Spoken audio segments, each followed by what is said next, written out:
Assalamualaikum warahmatullahi wabarakatuh. Selamat malam. Kami dari kelompok yang akan mempresentasikan terkait dataset daripada penerapan PCA pada hard disk drive. Nah, kelompok kami beranggotakan saya sendiri Muhammad Ridho Mahendra dengan NIM belakang 155.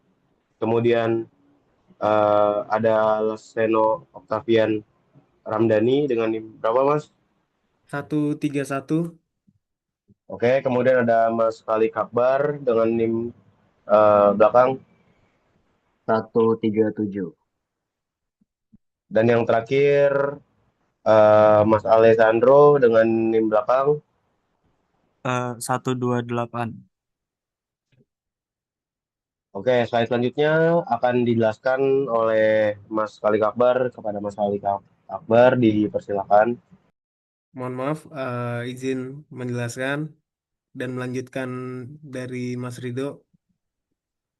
Jadi untuk slide yang pertama ini pendahuluan atau konteks dan tujuan penelitian dari studi kasus bioinformatika menggunakan data klinis pasien dari Cleveland Clinic Foundation untuk memprediksi keberadaan penyakit jantung berdasarkan 13 indikator kesehatan vital. Di sini ada tiga komponen, yaitu yang pertama ada reduksi dimensi PCA, yaitu menyederhanakan 13 indikator klinis pasien menjadi beberapa komponen utama tanpa kehilangan variabilitas data dan akurasi prediksi. Yang kedua ada struktur data untuk mengeksplorasi pembagian alami kelompok pasien, sehat versus sakit, dan memvalidasi secara kuantitatif dengan label diagnosis asli. Yang ketiga ada optimalisasi model, menentukan strategi integrasi resampling terbaik untuk menangani imbalance data secara ketat tanpa memberikan terjadinya data leakage. Selanjutnya ada hard disk dataset. Jadi dataset kami sendiri itu ada 303 total sampel dan 13 fitur prediktor klinis, dua kelas biner. Untuk distribusi targetnya sendiri di sini ada tidak sakit dan sakit jantung. Untuk tidak sakit sendiri menunjukkan di angka 164 atau 54% dan yang sakit jantung di sekitar 139 atau 45%. Untuk analisis imbalance-nya ketimpangan kelas tergolong ringan atau tidak parah. Seluruh data terisi lengkap, nol missing value, menyederhanakan tahap processing awal. Slide selanjutnya perbaikan metodologi pada versi revisi. Jadi di sini yang pertama struktur kode terpadu untuk semua proses import modul dan inisialisasi diletakkan dalam satu sel khusus di bagian paling atas untuk menghindari kesalahan eksekusi tak berurutan. Yang kedua ada penanganan data leakage, itu metode oversampling, smooth versus adasin dijalankan secara dinamis dalam im-learn pipeline dan memastikan data uji tidak ikut di resample. Yang ketiga ada uji kombinasi PCA plus smooth. Kombinasi reduksi PCA dan teknik resampling diuji dalam satu alur eksperimen tunggal demi memperoleh pembuktian teoritis yang kuat. Yang keempat ada validasi kuantitatif baru, yaitu menyematkan metrik Silhouette Score dan Adjust Rank Index atau ARI untuk Cummins visualisasi PCA loading dan uji signifikansi statistik. Selanjutnya ada persiapan dan standarisasi data. Di sini ada tiga poin. Yang pertama ada validasi keutuhan, yang kedua ada pemisahan matriks, yang ketiga ada standar scalar. Untuk validasi ini memeriksa mendalam memastikan nol missing value pada baris rekam medis pasien. Yang kedua, memisahkan 13 fitur kesehatan sebagai prediktor X dan diagnosis target Y. Yang ketiga, mengubah fitur agar memiliki min sama dengan 0 dan standar development di satu PCA sangat sensitif terhadap skala fitur. Untuk konfirmasi statusnya di sini, data standarisasinya selesai. Shape datanya 303 kali 13, target minnya di 0 dan sheet acaknya di 42. Selanjutnya ada explain variance per komponen. Untuk di sini bisa dilihat pada tabel yang ada di PPT. PC1 ini EIGI value-nya di 3,0720 dan explain variance-nya di 23% dan kumulatif variance-nya di 23%. PC2-nya di 1,6 dan explain variance-nya di 12% dan kumulatifnya di 35%. PC8 di 0,7, lalu explain-nya di 5%, lalu kumulatifnya di 80, dan selanjutnya seperti pada tabel yang sudah dijabarkan. Lalu untuk ambang 80% butuh 8 piece pengguna utama merangkum 80,89% total variansi data dasar pasien. Untuk ambang 90% butuh 10 piece utama merangkum 90,51% total variansi data dasar pasien. Dan ambang 95% butuh 12 piece utama mempertahankan 97,27% informasi tanpa redundansi data. Selanjutnya ada script plot dan cumulative variance. Di sini ada kenaikan PIS dari PIS yang 8 ini ada 81%, PIS 10 di 91%, dan PIS 12 di 97%. Untuk kecenderungan elbow curve di script plot menunjukkan penurunan presentase kontribusi variasi individual yang melandai secara bertahap tanpa sudut pertahanan tajam tunggal. Ini mengindikasikan bahwa informasi atau variabilitas klinis tersebar secara merata di hampir semua indikator kesehatan, membuktikan fitur-fitur klinis penyakit jantung pada dataset ini relatif independen secara alami. Dan proyeksi PCE dua dimensinya, total cakupan PIS 1 dan PIS 2 itu 35%. Meskipun dua komponen utama pertama menyerap porsi variansi tertinggi, porsi tersebut belum cukup merepresentasikan struktur utuh data multidimensi Cleveland. Dan tumpang tindih kelasnya secara visual ruang proyeksi dua dimensi menunjukkan distribusi pasien sehat dan sakit yang saling tumpang tindih secara signifikan di bagian tengah diagram.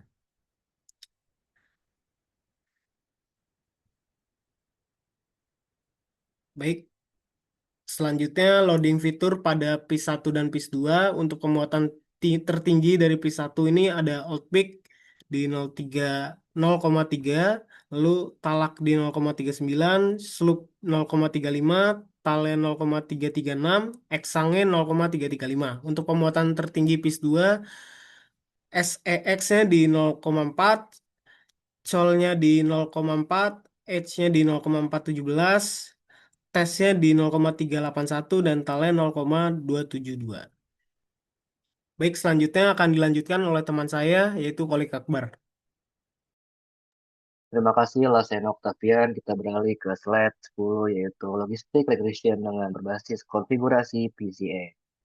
Di sini ada table dengan pertama desain PCA-nya dengan tanpa PCA menghasilkan 13 DIM, 83% akurasi dan event score 81% dengan waktu 1,95 ms. Untuk hanya dua PC dengan DIM 2 akurasi 82%, event score-nya 80%, dan waktunya 1,32 ms. Dan untuk 8 PC dengan amal 80% menghasilkan di sebanyak 8, akurasinya 83%, fun score-nya 81%, dan waktunya 1,49 ms. Nah, di sini yang paling bagus itu adalah 12 PC dengan ambang 92%, dengan DIM 12, dengan akurasi 83%, effort score 81%, dan waktunya 1,73 ms. Dengan konfigurasi terbaiknya, yaitu konfigurasi yang ke-12 tadi. Karena dia memimpin dengan akurasi 83,30% dan effort score 81,82%. Dengan ketidakadaan kebocoran data, yaitu PCA dihitung shifted murni pada subset training fault pada setiap iterasi pengujian silang atau cross validation dan menjamin keandalan core terhadap data uji baru. Boleh next selanjutnya. Baik, random forest dengan berbagai konfigurasi PCA. Dengan table yang pertama desain PCA-nya tanpa PCA adalah 13 tim dengan akurasi 80,94% dan advance score-nya 78,32% dan waktunya 113,13 ms.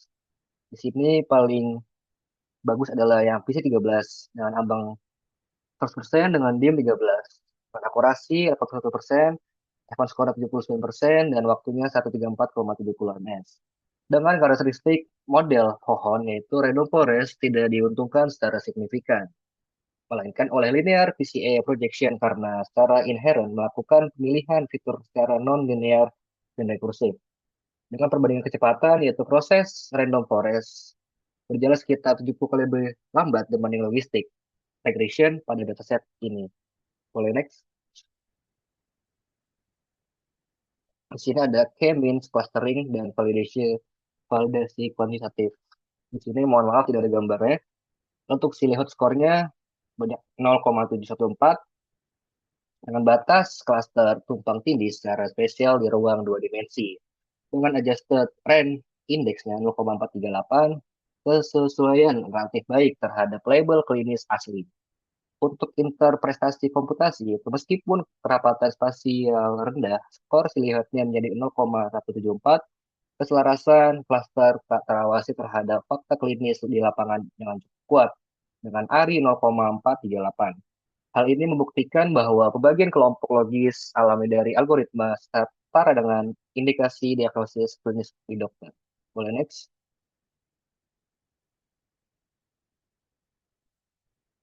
Sini ada smooth versus ADC dengan metodologi bebas leak.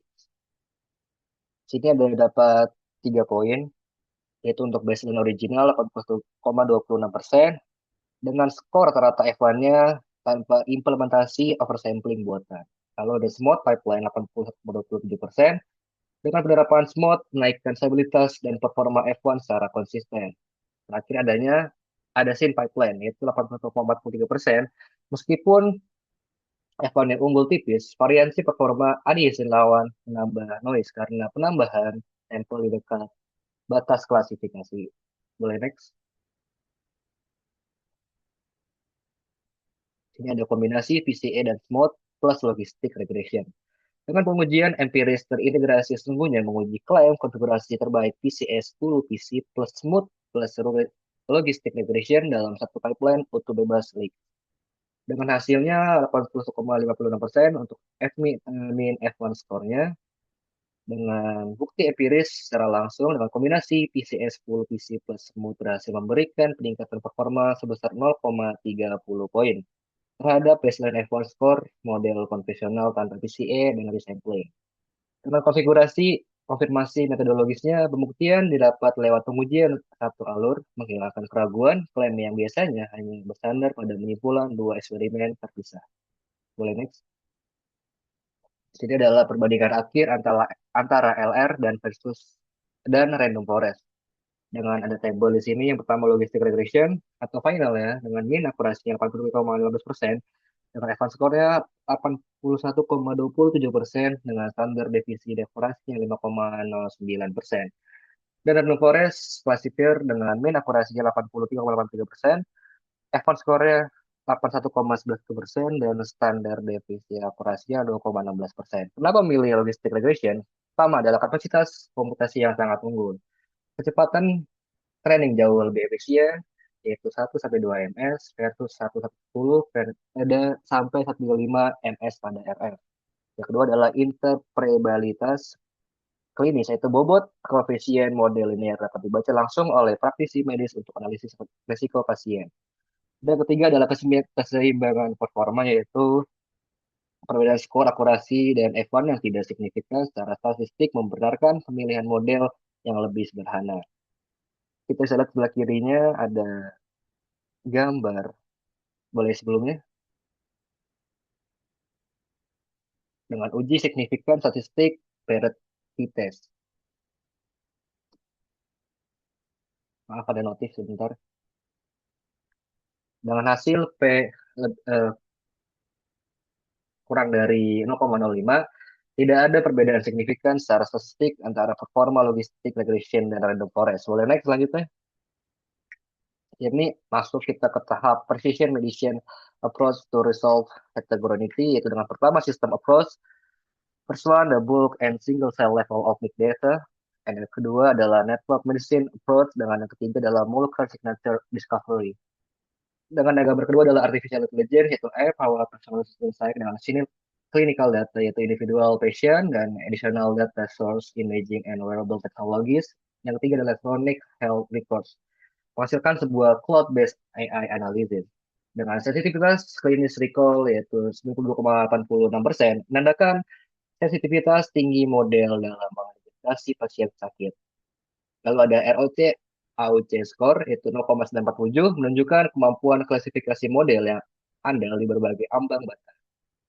Ketiga adalah tingkat false negatif 2:28. Hanya 2 kasus positif penyakit jantung yang terlewat salah prediksi dalam sehari-hari. Boleh next. Dengan kesimpulan akhirnya, yang pertama adalah reduksi PCA valid, kedua kelompok Hemings, ketiga setara dengan setara secara statistik, keempat smooth versus adisin, kelima pembuktian alur, dan yang keenam adalah kesiapan klinis. Mulai next. Sebelumnya saja. Terima kasih atas perhatiannya. Kita beralih ke dalam Google Colab-nya untuk program yang kita uji. Oke, terima kasih Mas Kolik dan Mas Laseno terkait penjelasan PowerPoint-nya. Di sini saya Muhammad Domendra dan Saudara Alessandro akan menjelaskan terkait Google Colab daripada dataset ini. Nah, jadi dataset ini adalah seperti yang kita tahu tadi, penerapan PCA pada hard disease dataset. Nah, masuk kepada konteks dan tujuan penelitian, jadi ada beberapa tujuan, yaitu yang pertama reduksi dimensi PCA yang menyederhanakan sebanyak 13 indikator kesehatan pasien menjadi beberapa komponen utama tanpa kehilangan akurasi prediksinya. Dan yang kedua itu eksplorasi struktur data atau disingkat dengan K-means, yaitu mencari tahu apakah pasien secara alami terbagi menjadi kelompok sehat dan sakit dengan pola data mereka yang divalidasi secara kuantitatif. Dan yang ketiga ada optimasi model atau biasa disebut dengan smooth dan cross validation, itu dengan menentukan teknik terbaik terkait model prediksi yang lebih akurat dan stabil. Oke, masuk ke bagian import library dan konfigurasi global. Di sini kami sudah mengimport library yang berkaitan dengan dataset tersebut. Boleh dilanjut, Mas Ale, ke bawah. Nah, berikut adalah pd.read_csv untuk load datasetnya, dan di sini datasetnya memiliki distribusi target sebesar 164 dan 1:139. Boleh dilanjut?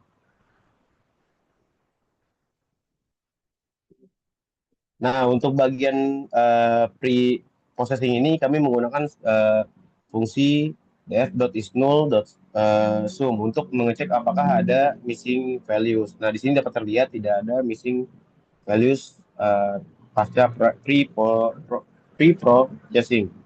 Boleh dilanjut, Mas Alessandro? Masuk kepada analisis explained variance. Kita menggunakan fungsi PCA underscore full dengan PCA dan PCA underscore full dot fit, dan menggunakan x underscore scale untuk mengecek rasio terkait jumlah PCA-nya. Di sini ada beberapa PCA, itu PCA 1 sampai PCA 13. Boleh di scroll lagi ke bawah.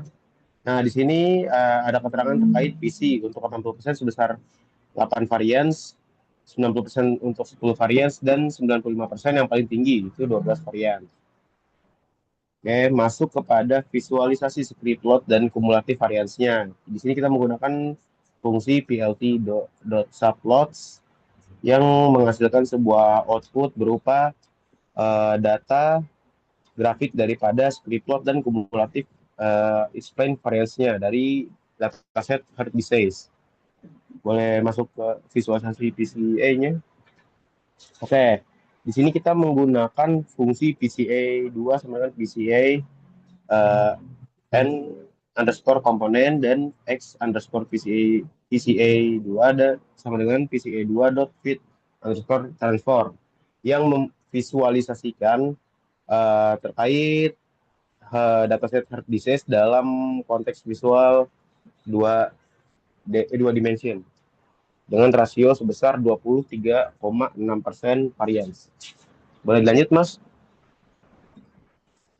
Oke, pada poin 6.1 interpretasi PCA dalam aspek loading feature pada PC 1 dan PC 2 itu menggunakan fungsi pd.dataframe yang menghasilkan output 5 kontributor terbanyak pada PC 1 dan 5 kontributor lainnya pada PC 2. Di sini dapat dilihat dari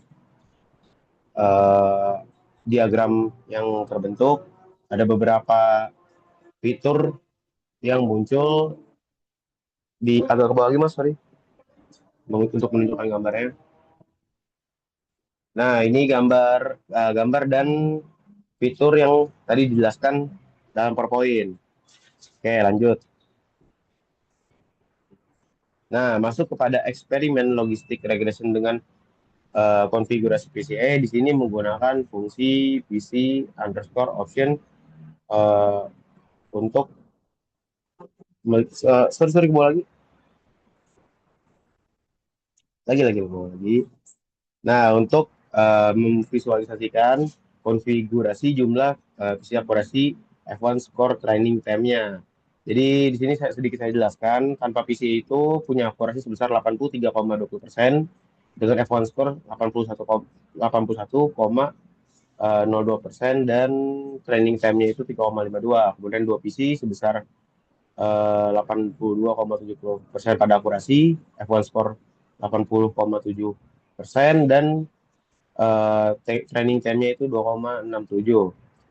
Untuk 10 PC itu sebesar 90% dengan akurasi sebesar 83,52%, F1 score 81,49% dan training time-nya itu sebesar 2,83 milisecond.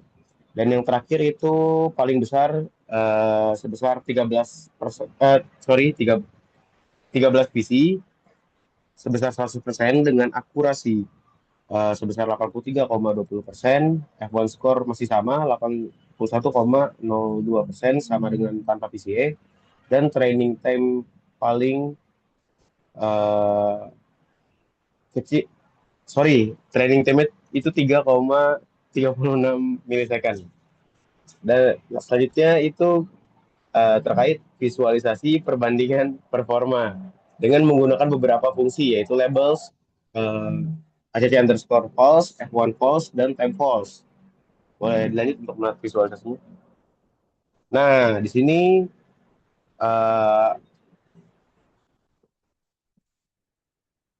di sini lahir tercipta visualisasi data terkait perbandingan untuk performa logistik regression-nya yang membandingkan akurasi dan F1 score terkait konfigurasi PCA beserta waktu training daripada konfigurasi PCA-nya. Oke, di sini bisa teman-teman lihat antara akurasi dan jangan di scroll dulu. Antara akurasi atau antara akurasi dan waktu training per konfigurasi PCA-nya. Oke. Selanjutnya itu ada eksperimen random forest dan berbagai konfigurasi PCA yang akan dijelaskan oleh Mas Alessandro. Dipersilakan, Mas. Baik, terima kasih Mas Rido. Selanjutnya ada eksperimen random forest dengan berbagai konfigurasi PCA. Untuk konfigurasi dalam eksperimen random forest ini dapat terbilang cukup mirip dengan logistic regression untuk konfigurasi PCA-nya yang akan menghasilkan tabel yang ada di bawah ini. Untuk 8 PC mempunyai akurasi 81,07% dengan F1 score 78,80% dengan waktu 171,43 milisecond. 10 PC 81,56%, F1 score 79,23% dengan waktu 186 milisecond. 12 PC mempunyai akurasi 81,07 dengan F1 score 78,54 dengan waktu 238 milisecond. Lalu ada 13 PC dengan akurasi 81,64% dengan F1 score 79,12% dengan waktu 187,74 milisecond. Dari sini sudah dapat terlihat kalau eh, eksperimen Random Forest cenderung memiliki waktu yang jauh lebih lama dibandingkan eksperimen logistic regression. Selanjutnya, ini ada visualisasi dari performa Random Forest per konfigurasi PCA itu sendiri yang akan menghasilkan grafik seperti ini, seperti yang sudah dijelaskan datanya tadi. Selanjutnya ada K-means clustering dengan validasi kuantitatif yang telah diperbaiki sebelumnya. Sebelumnya hanya menampilkan plot visual clustering tanpa metrik di sini, ditambahkan silhouette score untuk mengetahui seberapa rapat dan terpisah cluster secara internal.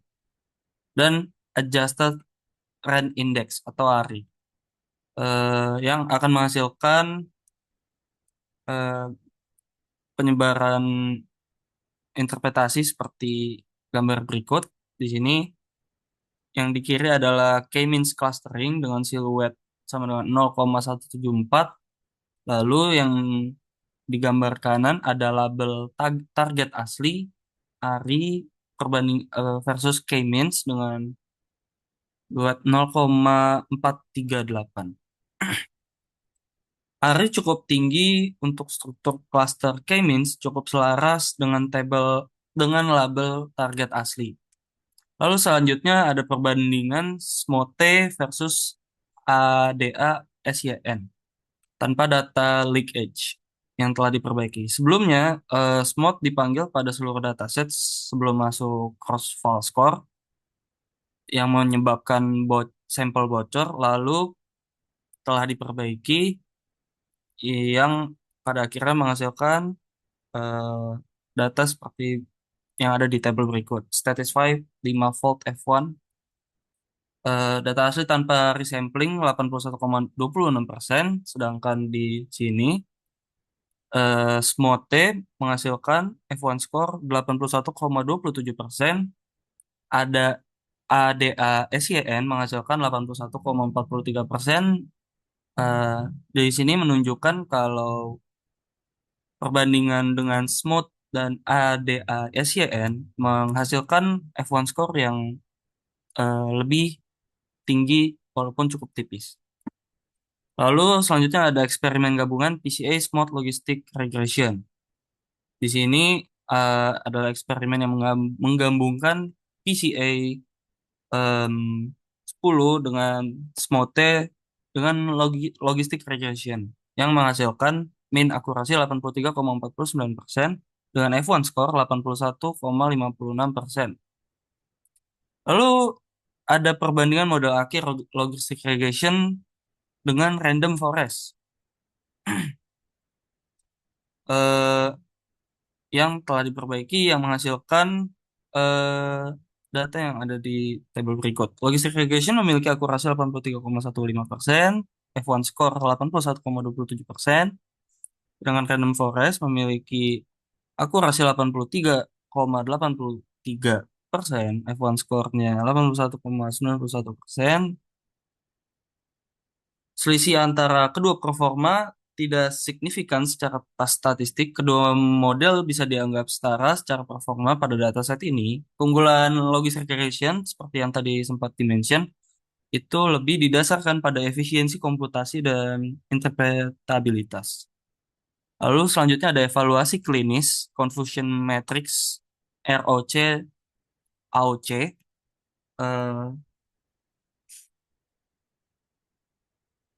yang akan menghasilkan confusion gambar dari confusion matrix test setnya dan erosi curve dari test setnya. Dari sini false negatif pasien sakit terdeteksi sehat 2 dari 28 kasus positif. Erosi AUC-nya 0,9 470. Oke, selanjutnya kesimpulan akhir. Berdasarkan seluruh tahapan analisis dan eksperimen em, yang telah diperbaiki juga, kita dapat mengambil kesimpulan. Poin pertama, reduksi dimensi PCA. Variasi, variansi cukup merata antar 13 fitur.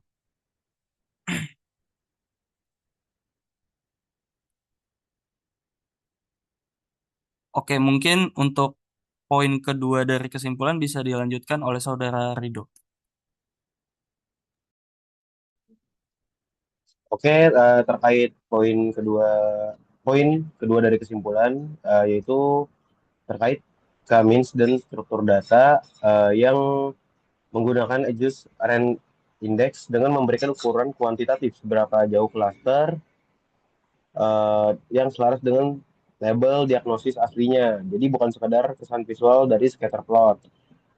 Kemudian ada perbandingan model logistik regression dan random forest yang menghasilkan performa yang berdekatan dengan uji parity test pada bagian 13 dengan menentukan apakah hasil ini signifikan secara statistik atau berada dalam margin noise. Dan ini membuat klaim model yang mana yang lebih baik dan bukan sekedar membandingkan dua angka rata-ratanya. Kemudian ada smooth dan ada scene yang tanpa menggunakan metode Leach. Dengan resampling yang benar-benar dibatasi hanya ke training fault. Jadi smooth tetap menunjukkan perbandingan F1 score dibanding baseline, sementara ada scene cenderung kurang stabil dalam dataset berukuran kecil yang strateginya itu adaptif dan menambah noise di sekitar decision boundary. Kemudian ada PCA plus mode gabungan pada bagian 12 dengan menguji langsung kombinasi PCA plus mode plus logistik regression dalam satu pipeline yang valid memberikan bukti empiris untuk konfigurasi akhir yang direkomendasikan. Jadi bukan sekedar eksplorasi dari dua eksperimen tersebut. Yang terakhir ada evaluasi klinis, confusion matrix dan erosi OC untuk menunjukkan tingkat fase false negatif metrik yang paling relevan secara klinis dan tidak tertangkap oleh F1 score saja.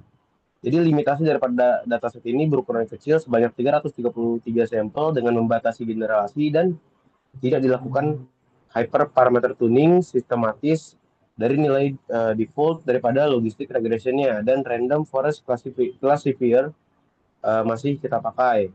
Dan validasi eksternal para dataset hard disk ini belum dilakukan pengujian terhadap robustness dan lintas populasi. Oke, sekian presentasi dari kelompok kami terkait dataset hard disk. Kurang lebihnya mohon maaf apabila poin-poin yang kami jelaskan tidak tersampaikan dengan baik. Dan kepada ibu dosen kami, ya, Ibu Karisma Wiyati, terima kasih karena telah memberikan pembelajaran dan revisi dalam perkembangan penelitian ini. Kami tutup presentasi kali ini, kurang lebihnya mohon maaf. Wassalamualaikum warahmatullahi wabarakatuh.